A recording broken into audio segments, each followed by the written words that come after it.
starts right now. We see the Delta variant on our steps, so please get vaccinated. A warning from Metro Health as a mutation of the coronavirus continues to spread quickly. The zip codes that are sparking concern tonight. But first, we're going to begin with breaking news. A clear alert sent out for a 46-year-old woman, Renee Ronhell. San Antonio police believe she is in danger tonight. We're told she was last seen Monday around 5:30 in the morning on Crestview near Hillcrest, which is over on the northwest side. Police say Ronhell was seen driving a white SUV like the one pictured there on your screen. The license plate is GXG 9692. If you know where she is, call police immediately. Now to a story we've been following all day. A child found, a mother stabbed, and the suspect still on the run tonight. It's all linked to an Amber Alert sent out to many of our phones and then later discontinued. The mother was found hurt at a Northside apartment complex. The night team's Jonathan Cotto went back to the complex and spoke with a neighbor who lived in a unit below the victim. The investigation begins just before 5 this morning. A call for a stabbing leading police to the Distinction Apartments on Parliament Street. That's near Patricia Street and West Avenue. Rosie Sanchez says this isn't the first disturbance she's witnessed. She says the fights upstairs are no surprise. Guys are fighting all the time. Sanchez notes her neighbor has regular visits from a young man, although it's unclear if it's the same man responsible for the attack. In this morning's case, Sanchez woke up to the thumping and yelling upstairs. My dog's barking and I'm sleeping in this window, and it was what I saw, that they checking her downstairs, and she said, oh, and I said, oh, what happened? And after that, around 6 o'clock, the police talked to me, and he asked me, did you know this? I said, yeah, they're fighting. Police say the woman was stabbed 5 times in the abdomen, but told police she couldn't identify the suspect. The victim's baby, 2-year-old Caden Matthew Stutzman, was nowhere to be found, and an Amber Alert was issued. The child later found to be with family. The child's welfare, a concern Sanchez says she's mentioned to police before. And I don't see the baby for 2 weeks ago. Is what I'm worried. I called the child protection because the guy, he speaks Spanish. And I said, you know what? I don't see the baby for 2 weeks. And the guy, he said, oh, I went last week and he's okay. Steve, you see both SAPD's homicide unit and CSI processed the scene. No arrests were made, and that woman was transported to University Hospital in serious condition. Her identity and that of the suspect has not been released, but of course we'll continue to follow this case and bring you all the updates as more information is made available. Reporting live from Public Safety Headquarters, Jonathan Cotto, KSAT 12 News. Thank you, Jonathan. One man shot in the neck. Universal City Police responding to the scene minutes after this 911 call. Please, my dad and my fiance have guns on each other. I'm in between them. It happened Monday in the 800 block of Highgate. The suspect who opened fire claims it was self-defense. Police don't agree. Harry Brumfield facing a charge of aggravated assault with a deadly weapon. After due diligence was done, it was found that rather than de-escalating the situation, he elected to escalate it when the other party had indeed put a weapon down. According to police and according to their report, Brumfield is wheelchair bound, was living in the home with his daughter and her 40-year-old fiance. That 40-year-old is also Brumfield's caretaker and the person he shot. The caretaker is currently still in the hospital. This was the second time police had been called to that residence. A reward now being offered in hopes of finding the person who killed 22-year-old Troy Demetrius Lee. Police say he was stabbed in front of the Hilltop Oaks Apartments on Ingram Road last Monday. Officers later found Lee laying on a hill near a bus stop. He was taken to the hospital where he later died. A reward of up to $5,000 is being offered for tips that lead to an arrest. If you can help in this case, call 210-224-STOP. Turning now to the flood damage left behind after the storms in our area. The damage now delaying the upcoming season for a Northside Baseball Little League. The night team's Bill Barajas explains they're in a race to get back in full swing. Day 2 of all-day cleaning has come to an end. The Northwest Little League fields look bad now, but have already come a long way from when players and coaches first saw it. I thought it was a dump. Field's looking like a mess. It makes me feel really sad. Dang, how did all that rain do that much damage? Parents of players and the president of the league all came out to try and save America's pastime for their kids. But with the start of the fall season just a month away, they're racing against the clock. I've been at the league almost 25 years, and this is the worst damage I've ever seen out here. President David Heinball walked us through some of the damages, starting off with the outfield fence, now laying in the infield. That's the outfield fence that was out there where all those poles are bent over. I'm standing in one of the underground dugouts, and I was told that the water actually filled this up to the very top. Now, I'm not a very big guy, I'm about 5'7", 5'8", but you can see the debris line is way above my head. I would have been completely submerged in here, and they have this pump still in here. They said it was pumping water all night. They were just able to turn it off this morning. The field's being torn apart, just another big hit on the league, who's still trying to recover from the pandemic. Heinball tells us they're down about 20,000 from where they normally would be after a season. Years I've been playing baseball on these fields for 50 years. How important is it to get this fixed for the kids? Oh, it's really important. It's not for us to create Major League Baseball players. We're supposed to be creating good citizens. He has no idea yet how much this is going to cost to fix, but regardless of the price, the goal is to have the kids go from running around the trash to running around the bases come August. John Paul Barajas, KSAT 12 News. And again, that was John Paul Barajas reporting. There is a mass cleanup effort on Saturday at 9 a.m. Anyone who wants to help is welcome. Crews will be meeting at 6828 Poss Road. And while our area got a break from the major rainfall, take a look at the flooding in Rockport. Drivers continue to move through the rising flood waters. Some even going around barricades, not a good idea. One truck seen trying to make its way through a roadway as the water came up nearly to the top of the tires. Some residents in the area say rainwater quickly piled up, leaving them unsure if they were even able to get out of their own driveways. And it is continuing to rain there. That's right. The coastal communities are going to continue to have the risk for flash flooding.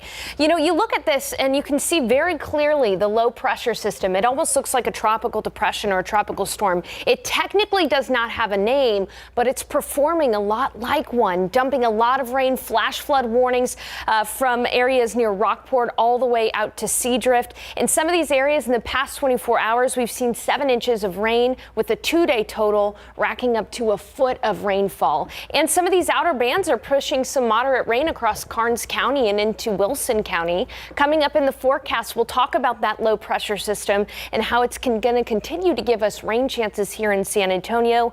And we'll talk about which counties are at a flooding risk. Steve, Isis. Thank you, Sarah. The U.S. Air Force dealt most of the blame for the worst mass shooting in recent Texas history. A federal judge ruling the Sutherland Springs shooting likely would not have happened had the Air Force done its job. The gunman discharged from the Air Force after he was convicted of assaulting his former wife and cracking a stepson's skull. That conviction would have prevented him from buying guns from licensed firearms dealers and possessing body armor if the Air Force had put the information in the FBI database. That didn't happen. So a judge in San Antonio says the Air Force is 60% responsible. More than 24 people were killed at the First Baptist Church in Sutherland Springs in 2017. A trial will now be held to determine what damages should go to the victims' families.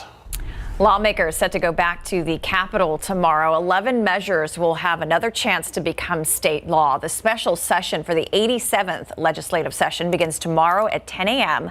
Among the measures set for discussion are transgender youth in sports. The measure could keep transgender students from joining male or female sports teams that don't match their assigned sex. A measure to add restrictions during elections also on the agenda. Lawmakers walked out, breaking the quorum needed for a vote effectively killing the measure. Lieutenant Governor Dan Patrick has said a change in polling hours and wording to overturn an election would not be a part of the ballot.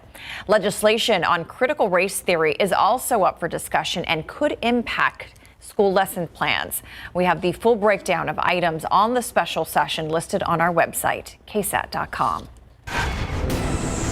Still ahead on the Nightbeat, concern over cases of the Delta variant. The message from Metro Health and the low vaccination rate in one part of Bexar County. Coming up. And an off-duty San Antonio police officer accused of beating a 61-year-old man. The victim sharing his account of the attack. Next on the Nightbeat.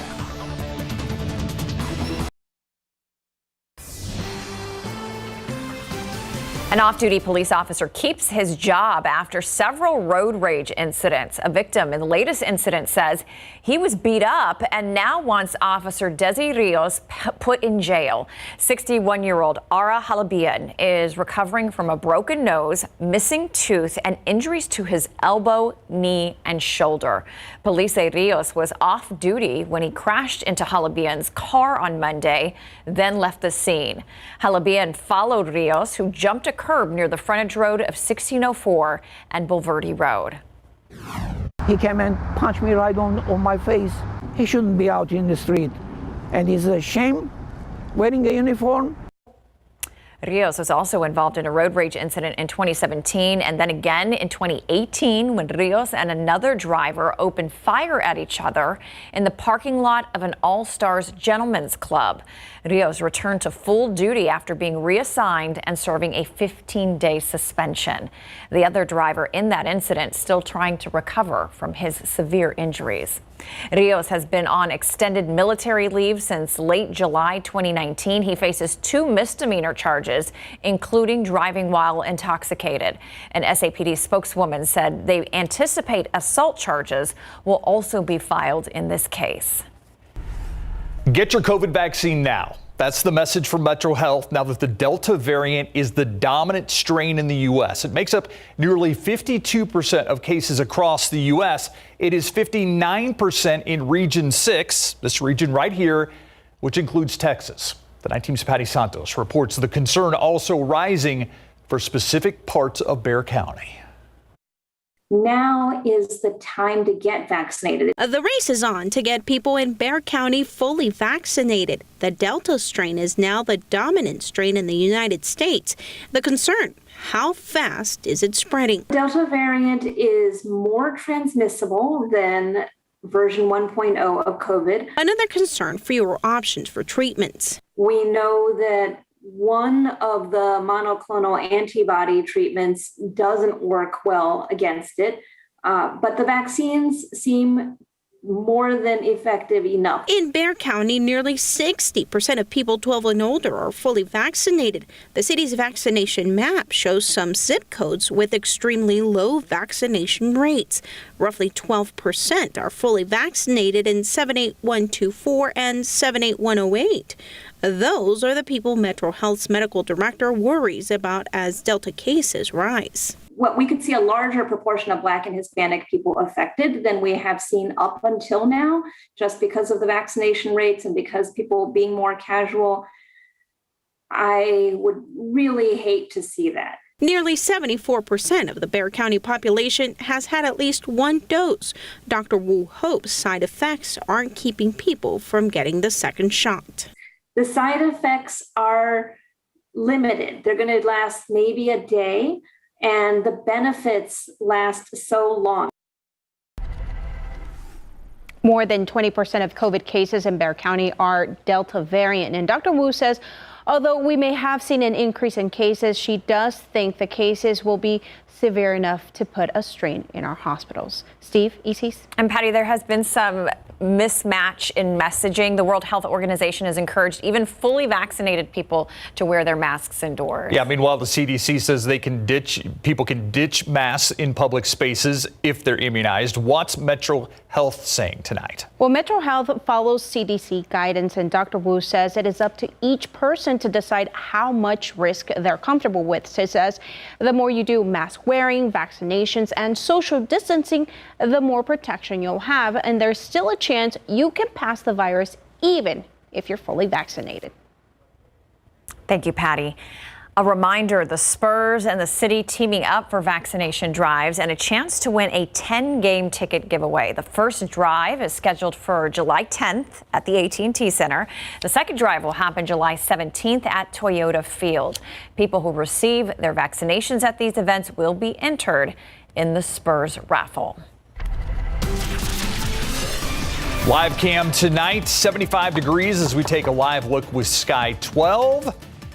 And I've got to tell you, it is very unusual, not only the rains that we've been getting this summer so far, but the temperatures. I'll take it. Oh my goodness. It was at 6 tonight that we saw the temperature bug 80 degrees at 6 p.m. when we usually see our peak heating of the day, which happens to be our average high temperature happens to be 94. So the day today, yes, it was cooler than seasonably average. We saw a high temperature today right at around 83 degrees. That's 11 degrees cooler than average. And this time last year, our high temperature was 99.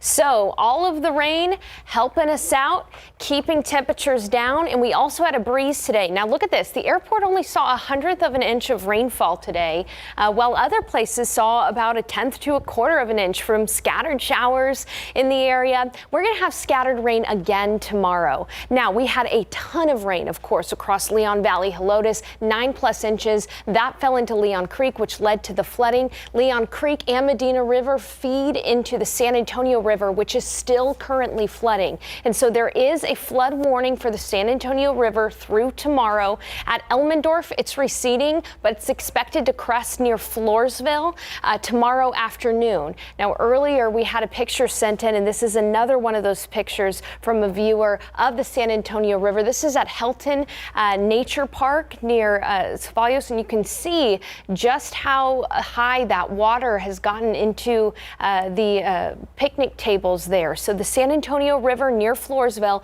is still expected to flood at a moderate flood stage tomorrow afternoon. Meanwhile, a quick check of the radar here, and you can see that we do have some bands of showers moving in from this low pressure system that I was mentioning earlier. These showers are pushing through DeWitt County near Cuero. Some moderate rain moving into Karnes County and into Wilson County. One thing I want you to notice though is in the last couple of scans of this radar, we've seen it lighten up a bit. And so here in San Antonio, we're not really expecting much rain in the overnight hours, maybe just a few sprinkles here and there. But as you can see, flash flooding ongoing across parts of the coastal bend, including areas near Port Lavaca and near Rockport. This is all because of that low pressure system that looks very tropical in nature. Oh, by the way, this is cool. The green that you're seeing here on the radar, it's bats. It's not actually rain. It's from the Bracken Cave. Here's a look at that weather pattern. There's that low. You can see it very clearly. Look at all of this rain that's moving up there on the near Victoria. We're going to continue to see this low spin around. It's going to bring scattered showers and storms to San Antonio tomorrow afternoon. Chance for rain is only 40%, but the better chance is across those coastal communities. We're going to see another chance for scattered showers and storms, a little bit more numerous around San Antonio on Friday, about a 50% chance. And these areas in green have a flash flood watch in place. Karnes County, DeWitt County, Lavaca County for an additional 1 to 3 inches of rain, up to potentially pockets of 6. So we'll keep an eye on our coastal communities. A high temperature tomorrow of only 85 because, again, we're going to have a few more scattered showers and storms in the area. Not raining for everybody today, tomorrow or Friday. However, we are expected to see some folks have pockets of heavy rain. So we'll keep you informed. By the weekend, it becomes more isolated. Temperatures go up to 92, but that's still cooler than seasonably average. Yes. So not too bad. All right. Thanks so much, Sarah. All right. Wondering where the Spurs head coach is? Let's just call it Viva Pop Vegas. There you go, because that's where the training camp is for Team USA as they're headed for the Olympics. And more importantly here, the sacrifices they are making to play for their country. When we come back, you'll hear more about that. And the AT&T Center will be at full capacity for a big boxing card coming up. Spurs head coach Greg Popovich has assembled the NBA's best in Las Vegas to begin workouts with Team USA before jetting to Tokyo to compete in the 2020 Summer Olympics. This is Pop's first time out as a head coach of Team USA competing in the Olympics, as Team USA goes for its 4th straight gold medal with names such as Kevin Durant and Damian Lillard on this year's roster. Pop's first order of business was thanking those who decided to spend their summer with him and assistants such as Steve Kerr.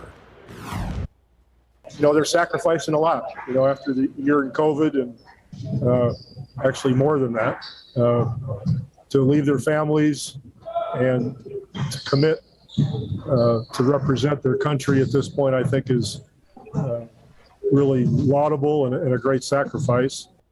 COVID state of emergency is expected to greet Coach Pop and Team USA when they arrive in Tokyo as COVID cases have hit a 2-month high in Japan. State of emergency could also end the hopes of local fans to be able to attend some of the games, and the delayed 2020 Summer Games open on July 23rd. Phoenix Suns have taken Game 1 of the NBA Finals against the Milwaukee Bucks following an unbelievable performance from 36-year-old Chris Paul. Paul has never made it this far in the playoffs in his career, and he played like it last night, especially in the third quarter. He was able to score 16 of his 32 points, including 3 3-pointers in the period, shooting 6 out of 7. His 9 assists also helped guys like Devin Booker, who was able to deliver 27 points in the Suns' 118-105 victory. It's been 16 years to get to this point, and it showed. When it's going like that, you just want to space the floor well and let him orchestrate. You know, I thought he was making the right plays. They were switching a ton. And, you know, we have to offer that space and play faster if he gets off of the ball, but he was making shots. And when he's in that mode, we just feed off of that. It gives you all the confidence in the world. Like I said, we hang our hat on the defense end, and, you know, anything that we're getting offensively is a plus. You know, that's how we try to look at things as this team. So, you know, just guarding, and, you know, when we can give it to Chris like that and let him isolation any team that is trying to switch 1 through 5, you know, we're in good shape. For the Milwaukee Bucks, they have been to be buoyed by the fact that Giannis Antetokounmpo was able to work his way back into the lineup after missing the last 2 games of the Eastern Conference Finals after hyperextending his left knee in Game 4. He looked great, especially at the start, where he was able to get to the rim and at the same time use his athleticism on defense to finish with 20 points, 17 rebounds, playing 35 minutes in his first game back. Chris Middleton led the Bucks with 29 points in 45 minutes of play, but Drew Holiday had an off night scoring, just 10 points, missing all 4 of his 3-point attempts. But for Giannis, how did his knee hold up? Felt great. You know, the medical staff cleared me to play.